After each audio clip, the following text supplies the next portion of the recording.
Hey, I got this fancy new camera mount, so I'm going to try and do some setup videos. I got a couple of requests for a TRF104 setup video, and thought, hey, that's a good idea. That sounds kind of fun, so thought I'd share what I've done with my car.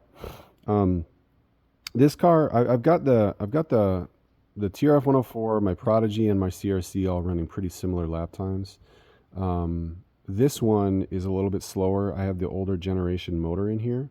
It's a very fast motor for 25.5, the MC5, but this is the older gen, which not all tracks are allowing the new gen motors, so I would definitely have this one if I went to a track that had the old gen requirement. The new gen is like this, a little shorter. The rotor is different. I don't know all the technical details of what's the difference between the two of them, but they are definitely faster, and the one that I've been switching to is the R1 V30 25.5 motor. You can just Google that or whatever. I run a 2.9 gearing, just over 2.9 with that motor, and my drag brake is I think around 25% or so. I'm running a 10K in this Schumacher diff, and I'm doing some experimental.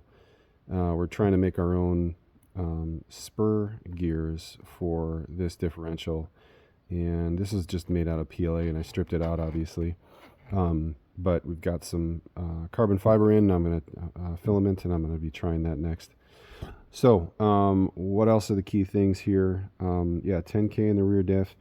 In the side dampeners here, I was running like 30K in there, and it was just too loose. It was oversteering coming through the corners, and so I went up to the accelerate 100K is what I put in the side dampeners, and that worked really well. I've got different some different ones, 150 and 200 and 175, but the 100 worked really well, and I just stuck with it. So maybe I could do some more testing and see if there's one that might be a little bit more optimal, but I really like the way the 100K felt, so I stuck with that. That is the rear. One other note on the rear is my droop settings. Very, very minimal.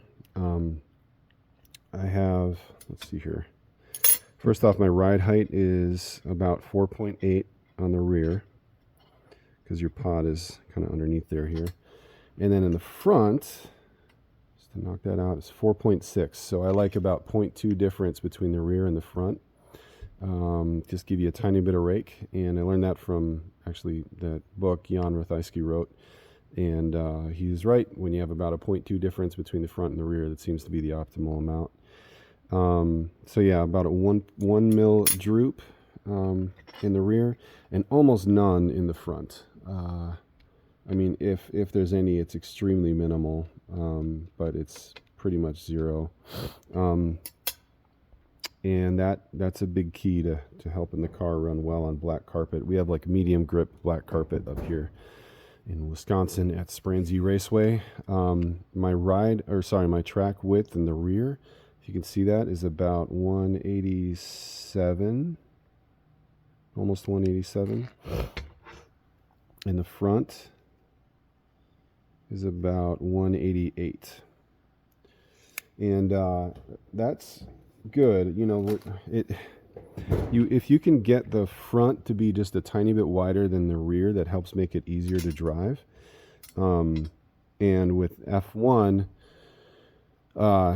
you want to make it quick, but you want to make it as easy to drive as you can to be able to push it and to not crash, because open wheel cars, obviously, if it's on edge and you feel like it's hard to drive, at some point the chances of you crashing go way up if it's harder to drive. So easier you can make it to drive, the harder then you can push it. You want to find that right balance between making it easy and being able to still get around the corners quickly. So I think that's it in the rear.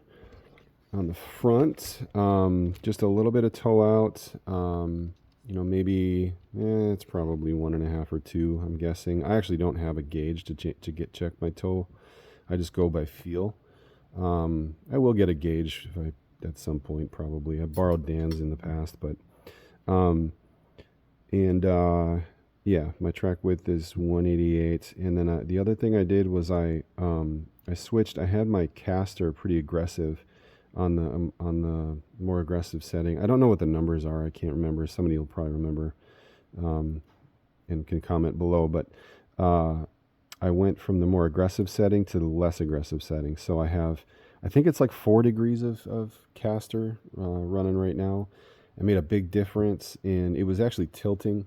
So I'd come into the corners, and my inside tire would start lifting. And I didn't have that happening on any of my other cars. So the two things I did that made a big difference was I went to the wide setting on the arms. So you can, if you can see on that, there's a wide setting and there's a thin setting, and I went to the wide setting, and then I also adjusted this, and